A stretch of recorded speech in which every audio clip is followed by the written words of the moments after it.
for you to start the. Hello, everyone, and welcome to session 3 of our global teacher training program. And we have already shared in terms of teachers as leaders, and then we talked about how learning occurs. And so today we're going to talk about communication for learning. And just a recap of the prior 2 sessions, the key takeaway for teachers as leaders is that it's essential to approach your teaching as a leader, not just as a pedagogically trained teacher. And we look at 3 leadership styles, that of the commander, partner, and facilitator. And then we looked at 3 group dynamics or phases of group, which were a stranger group, coming together group, and a cohesive group. And then the key to applying leadership styles: commander with a stranger group, partner with a coming together group, and a facilitator with cohesive group. And that each of us needs to understand our own leadership style and begin to learn how to effectively move between the differing leadership styles. Then we talked about how learning occurs, and key takeaways there are enhancing our learning through the use of all our senses, excuse me, and also effective use of the learning styles, 3 learning styles. We have the auditory, we have visual, and we have tactile or kinetic hands-on learning styles. And key takeaway there is to be sure, as you prepare lessons and teach them to your class, to be sure to incorporate or be holistic in use of learning styles, because in a given group, you're going to have all 3 learning styles represented. And by using a holistic approach, you're most likely to effectively get all your students' learning style incorporated, which will be of help to them and ultimately to you, because of the fact that it will help you be able to present the material in a way that they can most effectively receive it and understand it. So now, the final session today, we're going to talk about communication for learning. And some of these things are going to be a bit known, and some of the nuances, though, may be new. I hope it is, and that you will be able to take away some tips at being more effective in communication, especially for learning. And because the goal is that we not only want them to hear what we're saying, but understand the concept that we're presenting. Just a reminder that throughout the session, if you have a question or comment, feel free to type into the chat and or to open your mic and voice your questions, comments. Really enjoy having those. And I think a concept to understand as a teacher, if one person has a question and is willing to voice it, there is a distinct possibility there are others with the same question. So not likely that you're going to address questions that are only affecting one person. So our objectives, as we've always mentioned in the other 2 sessions, is to share objectives that you want your class to get. So what we want to do today is to be able to identify effective communication efforts. We want to be able to identify effective communicator characteristics. We want to be able to describe impact of instructors' physical behavior on learning. We want to describe good listening behavior. We want to be able to identify feedback purpose. and we want to describe methods of obtaining and giving feedback. So with all of that said, this is going to be around effective communication, and we'll break it down into various pieces and move forward. One of the things I want to do is look first at a model of communication, and we'll talk it through. In fact, when I put this up, I would like to take a moment, maybe 1 minute, and let everyone look it over, and then get you to offer your thoughts or impressions of this model. I'm assuming everyone can see the screen today, that our technology's cooperating, correct? I see some heads nodding. Thank you.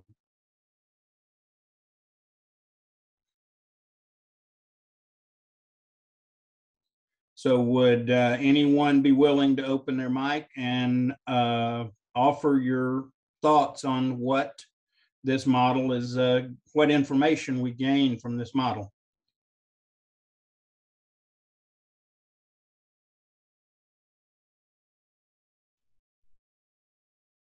It's okay. We're all friends here. Okay. Anyone? All right. Well, I guess you'll get to continue hearing my voice. Communication starts with a message, a piece of information that we are wanting to share with our audience, with our participants, students. And we then have to have a receiver, as you'll see on the right side. And, and then the receiver takes the information and considers it. And then based on their understanding, they're going to, if you look at the bottom, they're going to provide feedback. Feedback could be a verbal feedback. It could be an action. If we've told someone that we need them to do something and they receive it and they do the something that we've asked them to do, we have received feedback. Then that information feedback is sent back to the person messaging. So that's the cycle of communication in a very basic sense. I assume everyone sees the big black oval in the middle. And one of the challenges that we as a trainer, teacher, educator face is that with communication, there are distractors. And we have to consider what those are and how we can overcome those as the one providing primary messaging, the messaging being what we are trying to help them learn. And distractors that are very common, especially one that is common with an international audience, is the distractor of language.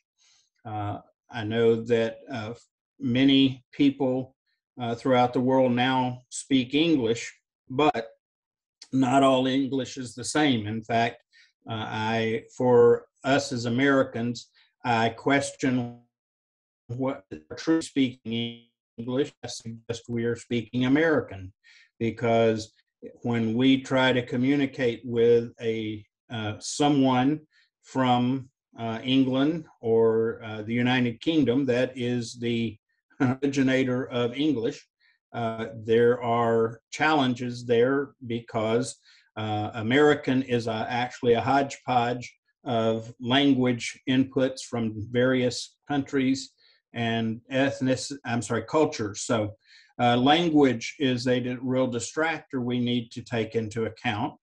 Other distractors are internal, external issues that people are dealing with, and we can't always know about them.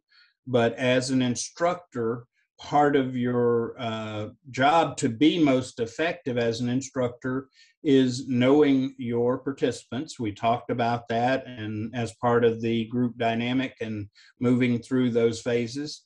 And so we need to be mindful of those distractors as we try to communicate. If we notice, for example, someone that would normally be very happy and bubbly and outward going, and they come to class or show up in class and they are seemingly quiet, and sad, whatever, it might, at a minimum, we need to be aware of it and consider that person may be not receiving information clearly for whatever reason. And if you are in a training position and you're in a dealing with a group of students for a long term, I suggest at this point it's a good idea to inquire very discreetly or privately as to what's going on, because that can factor into both communication, and it also helps you to be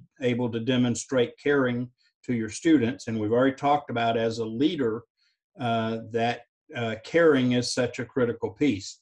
So again, the basic concept of communication: you have a sender with a message who sends the message to a receiver. The receiver gives feedback, and then you either are complete with the communication, or you may require that you adjust the message because the feedback indicates that your message as intended didn't get through. One piece of or one tip that I find very helpful, and this comes from my military background. In the military, we use a concept called brief back. And if we're giving instructions to an individual or group, it is a good idea to give instructions, share information, and then ask the person or the group to tell you what they heard you just say. And quite often, this will make it very clear if the message you intended to send was received and how you intended it. So just a tip there that is helpful. So let's talk about an effective communicator. Presents information clear and organized. One of the challenges that we face as educators is being well organized, and that the information we're presenting is clear. One challenge there is that I see with many instructors, teachers, is that they have a problem having their information organized and effective to the time constraints. One of the biggest challenges I see in all arenas is that we either have not enough content for the time allotted, or we have too much. I would suggest to err on the side of having more than needed, but have the organization done in such a way that you can have points of exit as you go along that would be natural and that you can deal with. We want to, as a communicator, seek feedback by listening. One of my favorite quotes is that we have design priority. We have 2 ears, 2 eyes, and 1 mouth. And I know as an instructor, we have to use our mouths to present, but there is still a design priority. And to be an effective educator and communicator, turn off our speaking and do more listening. And that's very helpful. And one of the challenges that we face as instructors is the tendency, and this is where we develop some bad habits, is we get fearful of dead air. Anyone know what dead air is? Would you be willing to share what you think dead air is? Y'all are quiet this evening, I'm sorry. I keep, we're 10 and a half hours apart time-wise, so I keep forgetting that, okay? Dead air is when there's a moment of silence. And if you want to make a group uncomfortable, stop speaking and just sit. And if you're the primary speaker, people will start to get very uncomfortable. But there are moments, especially with your group, that you need to allow that discomfort a little bit to encourage people to engage and interact. But big point here is be always looking for feedback, and by listening, giving time for people to respond. And then not just listening, but observing responses. As you observe people, you watch for their facial responses, their nonverbal cues, it helps you understand where they're at. Okay, do I need to adjust my communication, my what I am teaching, either in the speed or the language or the depth of how I explain? And by doing listening and observing, then we can adapt. Better to adapt as you go along rather than wait and you get to the end and all your class is still trying to figure out what point one was and you've covered 3 or 4 points. And you want to avoid that where possible by being an effective communicator. So now we want to look at planning for learning. And this is something that, again, having taught many people as instructors over the years, that I see is the planning for learning. Lesson planning is another topic. If you have never looked at that or had some insight into it, that you should consider looking at, and because it helps with these things. And we want to use learning activities that stimulate different senses. We talked about how using touch, taste, smell, hearing, and seeing can, the more of those we use as we are doing our plan, the more effectively we engage. So use stimulation of these senses to help with your communication. Obviously, knowing your subject is helpful. It doesn't mean you have to know everything about everything, but you need to have a good enough grasp on your content to be able to present it, as well as to be ready for questions. And going in, if we do things well, the goal is not to avoid questions, but rather when we communicate, we want to elicit questions, get people to think and consider. When we're planning, rehearsing can be very, very helpful. It can be very, very awkward, though, but that is how we can make sure that our content fits our time. And one of the effective tools to do that, especially if it is a new content lesson presentation or new time allotment for it, is to actually put together your plan and then rehearse it in front of the mirror. And yes, it will feel very awkward and it makes people uneasy. The other option, and this is even for me, I found even more awkward, almost painful, is videotaping myself presenting and then go back and watch it, because I don't like to hear my own voice. And but it's a good exercise to be able to make sure we're effective in our communication. If you're using written content, reading it out loud is also helpful. Consider alternate strategies. In other words, don't just approach your communication and your learning from one vantage point only. The tendency we have is to, if we're a visual learner, to do everything visual. That is not a healthy approach. We should consider all the learnings and even some unique ways of presenting.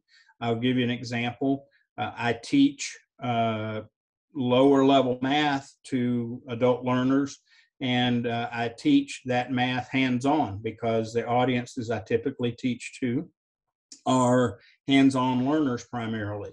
And so I have to use some different strategies than what you would find in most math textbooks or plan designs. So when we send information, we're aware of verbal information, certainly, but we have to consider the nonverbal communication that we have. And one of those things that helps is to show confidence. And that sometimes that's a choice, because we may be a little uncomfortable, whatever, but the more we can show confidence, of course, our audience is going to respond with confidence in being able to learn. Eye contact, that is just such a critical piece, whether it is like we are virtual, and in order to make eye contact, then sometimes we forget or we reference our notes too much. But looking into the camera and making eye contact. That is a virtual version of that. In person, obviously, be intentional in looking at each member of your group to make sure that you can understand their engagement and understanding level.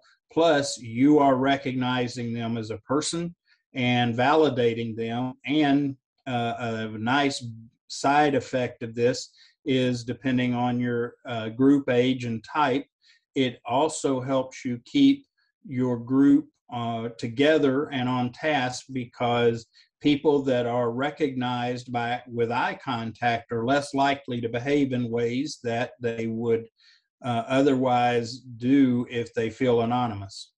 Obviously, showing enthusiasm for what you are presenting. And that doesn't mean dancing and singing and all that, because I don't know about you, but if I were to show my enthusiasm through dancing and singing, I would lose my audience quickly. They would want to leave because I'm not a good singer or dancer. But you can still be enthusiastic and have a passion about what you are presenting, especially if you're feel confident that what you are presenting is value that people can use. One of the mistakes I see is people get planted, if you will, their feet get stuck behind a desk or behind a podium. And if you're trying to be effective in communicating concepts and connecting non-verbally, moving around is very essential. And to a point that when I do long-term training, even virtually, I try to set things up so that I can literally stand and move around, still be on camera, not distracting, but it's worth that change. It's a more natural position to be in to teach, and it works, and it has an effect even in a virtual environment. Appropriate dress, and this is something that is something we should consider. We can overdress, we can underdress, or we can dress in a way that is even distracting from what we are trying to message. So really consider this as part of your communication. And I have even used a technique I learned years ago. If I am teaching and wearing a tie, I may even see if I can find a tie that somehow ties into the message that I am trying to teach. And then obviously, especially in skill teaching environments, you want to make sure you follow safety procedures. One that I see quite often in even environments that are not specific to skills, but where we place electric cords when we're using microphones, we're using cameras, whatever. How you have cords laying on the floor can be a key factor, and there are safety rules even regarding that. All right, how are we? Do we have any questions from anyone? Again, I want to cover our content, but I don't want to miss any questions. I don't see any in the chat at this point. Don't hear anybody. Are we good so far? If I can see your face, I'd like to get a nod of the head other than to nod off. All right, got a smile or two. That's good. So as we consider sending information, we want to eliminate distracting habits. And this is something that as a in-person teacher, I had overcome pretty well. And some of the habits that we have that are distracting is using filler words, again, out of fear of that dead silence. We will do and other things. Those become distracting. And when I shifted to doing virtual teaching, I realized that I had lost that polish a bit because of the difference in looking in a camera and things like that. So be conscious of what you are doing. People will hold things in their hands, click pens, just different ways. There's so many, but be aware of it and consider, are you doing something non-verbally that causes a distraction in your communication? And be flexible and improvise. One of the worst things we can do is to stand and read off of a piece of paper, or to read word for word on a PowerPoint slide. You need to be flexible and improvise, which means if you are observing your audience and you see people's quizzical expressions on their face, you may have to stop a moment and clarify, explain differently than maybe what was on your plan. Maintain credibility, and that means, again, moving around, having confidence. And one way we non-verbally and verbally both maintain credibility is if someone asks us a question that we don't know, there is nothing wrong at all with saying, I do not know. Trying to fill it, and the word we use is to try to buffalo them with words that, and rather than say I don't know. So good idea to be ready to say I don't know, but I do suggest two things. If you are saying I don't know a lot, then you need to go back and consider, do you know your content as well as you should? And the other thing is to follow on with, I don't know, but I will find out. That again maintains your credibility with your audience. And one of the best skills we can develop is observing our audience and watching their body language. Obviously, if we look around and everybody's heads down and their eyes are closed and maybe even snoring a bit, could indicate we've got a problem in that we have put people to sleep. Or I prefer to look more at the eyes, and because our eyes tell quite often if we're understanding or if we're confused, and nodding of heads, so on. So be observant of that. That helps you know how effective your communication is. Being friendly, that's an interesting one, because we do want to be friendly, but we also want to maintain our credibility and a level of respect as the person that is leading the group. So we've talked about nonverbal and need to be aware of our nonverbal communication as well as the nonverbal communication of the group we are teaching. Now then, for verbal communication, speaking clearly. It's very interesting to observe that people at times will get nervous and actually speed up and maybe talk very fast to a point that we become either confusing or we get ahead of people. So as you are taking time, there is nothing wrong with speaking a little more slowly and enunciating your words very clearly, because especially when you're in audiences with different native languages, that's important. We have here in America a man that was on TV doing commercials and things that would speak in a very monotone voice, and it was so obvious it was funny. But when we teach and present, it is easy, especially if we're ill-prepared or we're very nervous, to go monotone because we're so focused on what the words we're using, we forget to use our voice and vary it. That can make a huge difference in how people receive the information.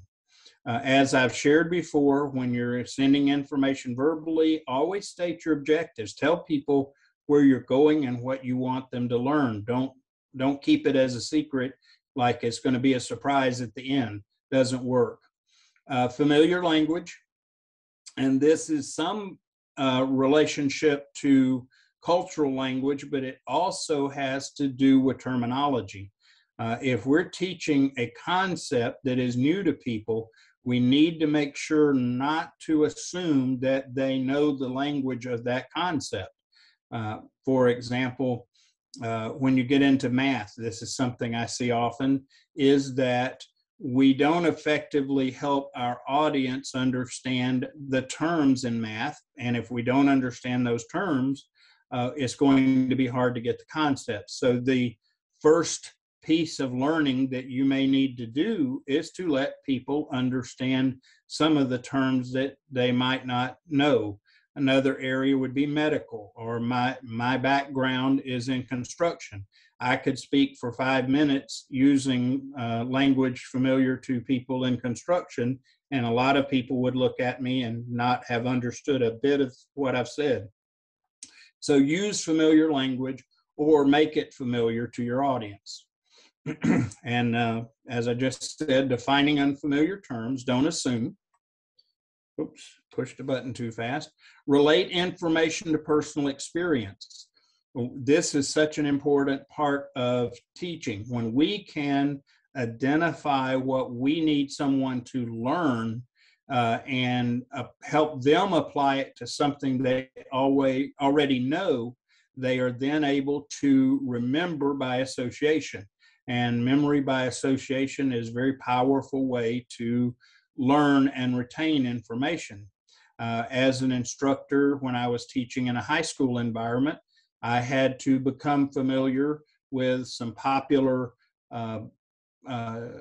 activities, including different types of music. At that time, skateboarding, gaming, and at least have some understanding, because as I was presenting information, and if I could relate it to a gaming term, for example, then that is familiar to the audience, and they will then begin to be able to relate to it better. Humor is a two-edged sword. Injecting humor in places is helpful and can really help the audience relax and understand the concept, but we have to be careful not to ridicule. Sarcasm, those are dangerous to use in communicating as an instructor. So be very careful. And one that, in addition to sarcasm, the other I see overused is self-deprecation. And it's okay to a point, especially rather than putting someone else in a negative light, putting ourselves in a negative light. It can be amusing to a point, but it can be overdone. Okay, so we've talked about how to communicate verbally and non-verbally. So now let's focus on our ears a bit and talk about listening techniques. These are very important in ultimately developing your group into a cohesive group, as well as helping them hear what you want them to hear. We need to make sure that they understand what we mean, not just the words we say. And when we are allowing them to speak, we want to make sure we're observant of what they're saying. If they're asking a question, making a comment, that we understand not just the words they say, but what we believe their intent or what they mean to say. This is something that I have to watch out for, and I have embarrassed myself at times with this one. A student will start asking a question, and I've heard that question 1,000 times and know what it's going to be, what the answer is going to be. And so in my mind, as this person asks the question, I've already got that answer I've given 1,000 other times. And what happens is I lose my focus on them, and they change it up a bit. And so they're looking for something different, and I miss it. And I have embarrassed myself with giving the wrong answer because I wasn't listening and I interpreted too quickly. Another challenge as an instructor is that you're going to have a variety of views in your audience, and sometimes they're going to disagree with your personal views. What we have to do to be an effective listener is to set those views aside and hear their perspective.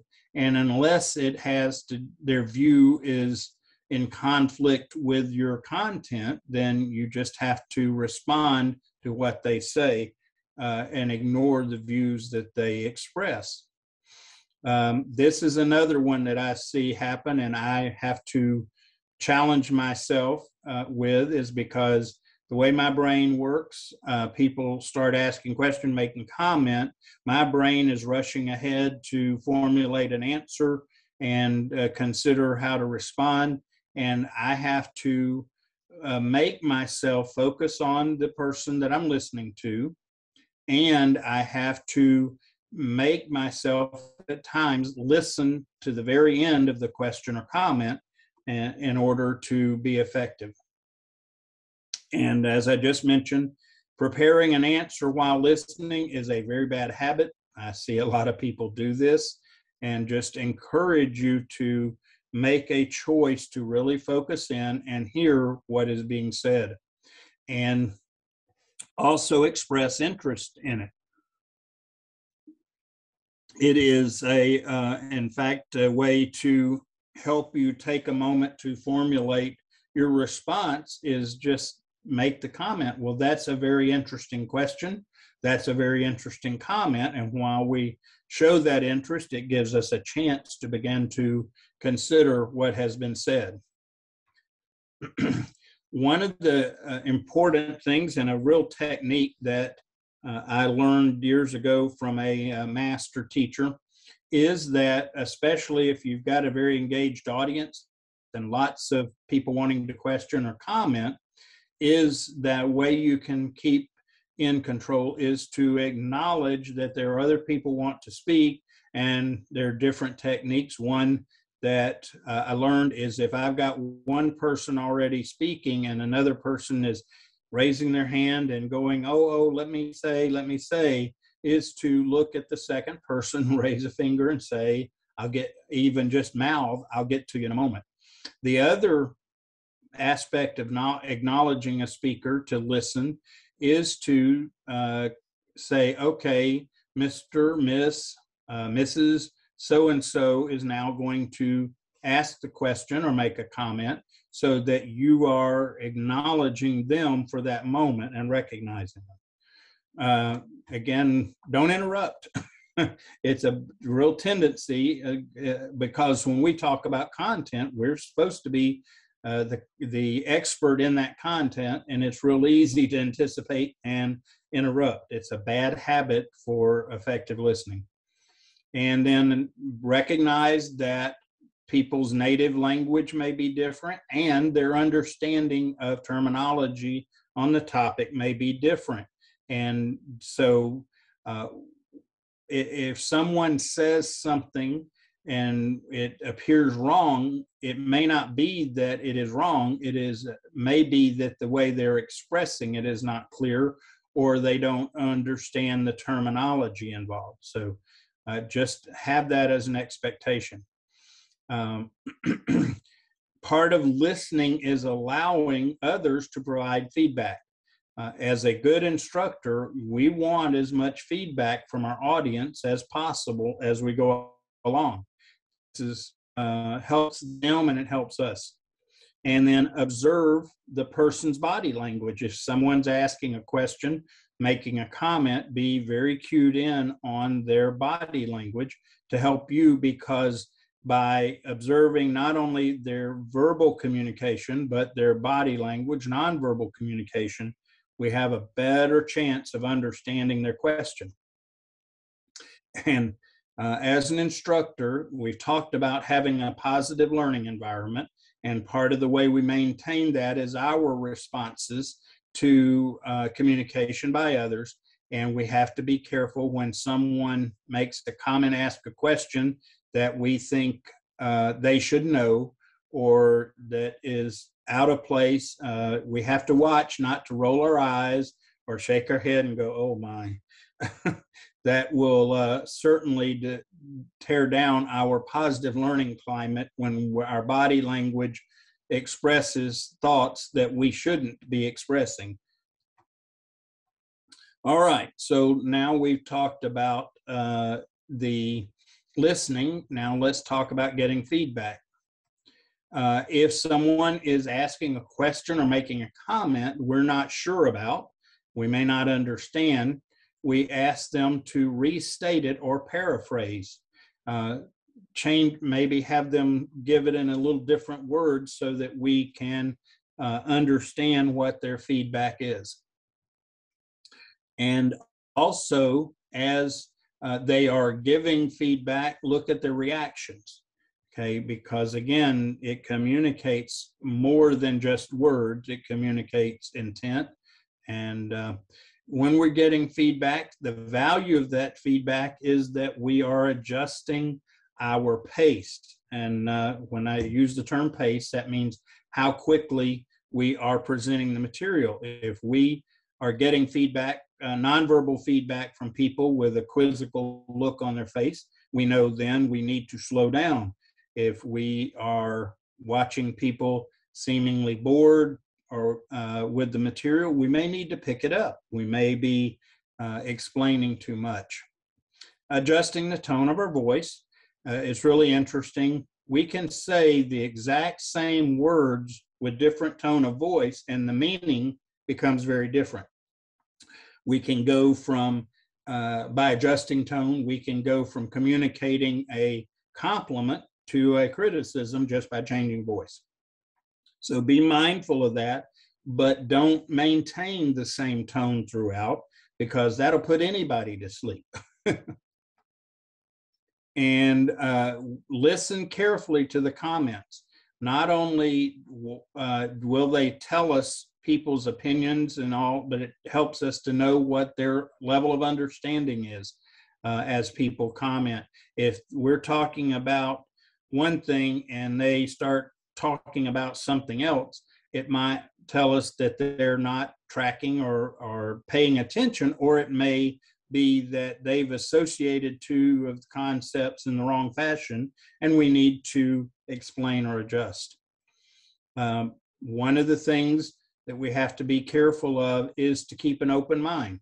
Like I said, if we've taught a topic in a group many years, it's real easy to get so close-minded to their responses that we miss what they are trying to communicate because we've put it in a context only in the past.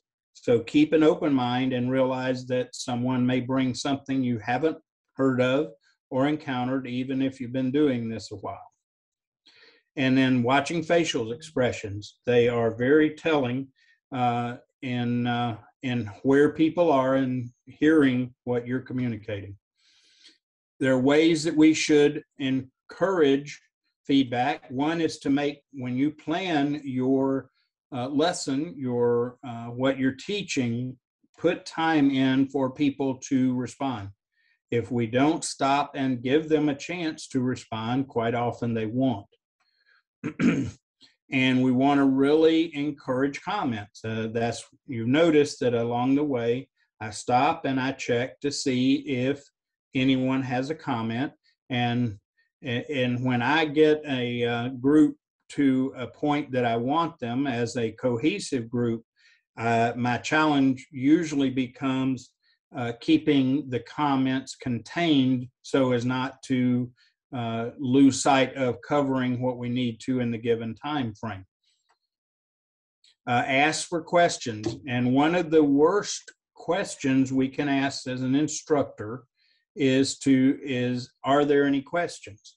And because generally speaking, if you ask, are there any questions, especially with a newer group, all you're going to get is silence, because people do better if you ask them a specific question and get them to respond to a specific request.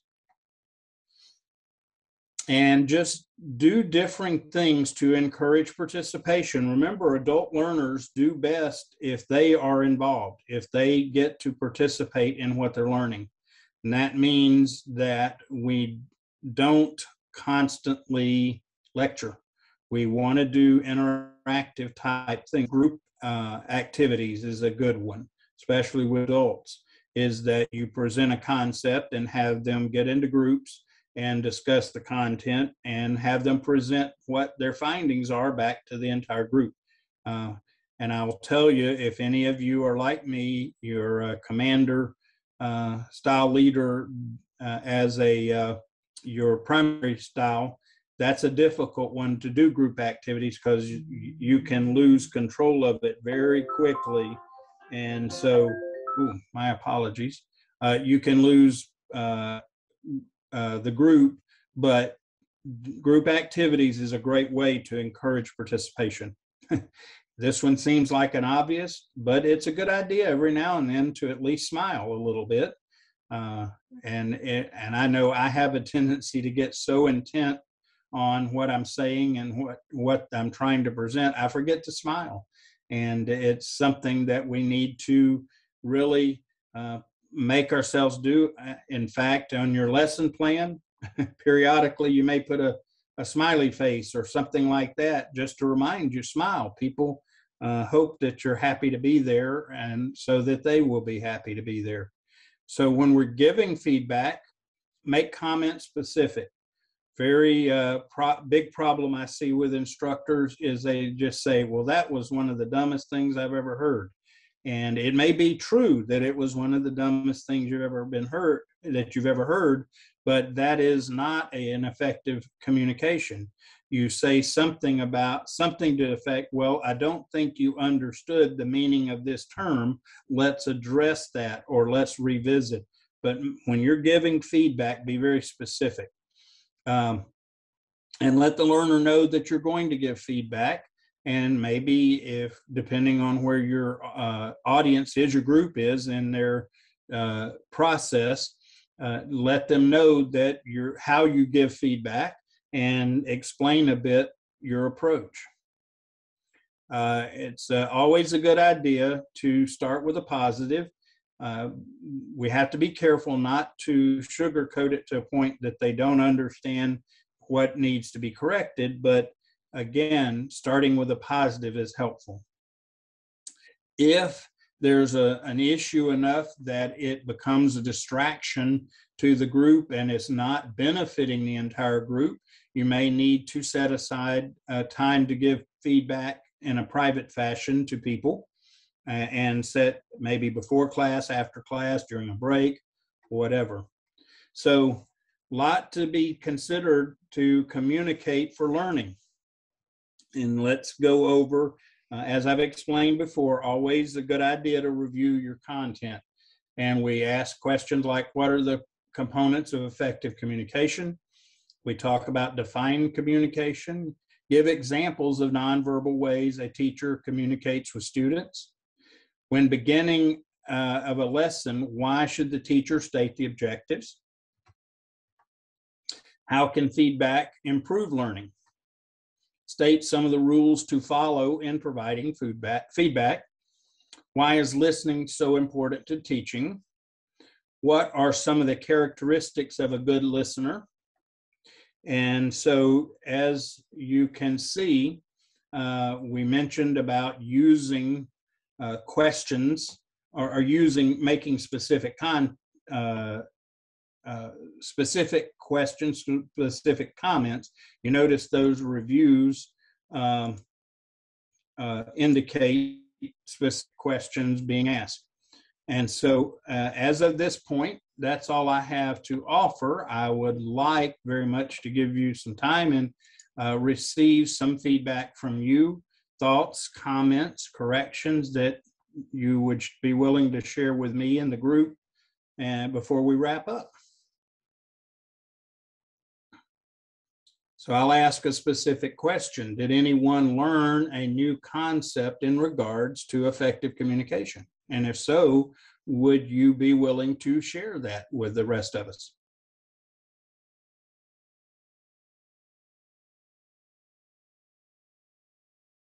I could tell that we're still coming together as a group. I wish we had a little more time so we could really become a cohesive group, because I have a feeling this group has a great deal to offer to me and to each other. Well, unless you have a comment or question that you would like to share, We are done. I believe we are on time. We've got a couple of minutes to spare. Dr. Gower, would you like to make any closing comments as we wrap up these 3 sessions?